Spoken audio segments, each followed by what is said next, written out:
ინფრასტრუქტურის სამინისტროს ორგანიზებით საგანმანათლებლო ტური ჩატარდა. საინჟინრო-ტექნიკური ფაკულტეტის მშენებლობის პროგრამის სტუდენტები ზემოოსიაური ჩუმათელეთის ხაროსნული ავტომაგისტრალის მშენებლობის პროცესს გაეცნენ.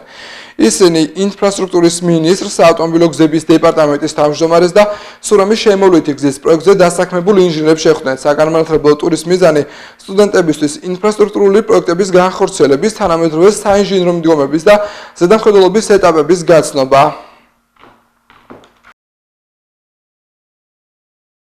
ძალიან ბევრი სტრატეგიული პროექტი ხორციელდება საქართველოში და ეს კიდევ უფრო დიდ მასშტაბებზე გავა. მთავრობის პოზიცია, სტრატეგიაც არის ის, რომ პოპულარიზაცია მოხდეს ამ პროფესიების, არის სერიოზული დეფიციტი კადრების, შეიძლება ჩვენ შევიძინოთ ახალი ტექნოლოგიები, განვახორციელოთ ინვესტიციები, მაგრამ ვფიქრობ, ყველაზე დიდი რესურსი არის ზუსტად ადამიანური რესურსი, ცოდნა, რაც ჩვენ დღეს გვჭირდება. ქართული ინჟინერიის სკოლა ძალიან მაღალ ხარისხში იყო ყოველთვის და იმედია კიდევ უფრო მაღალ ხარისხში ავა.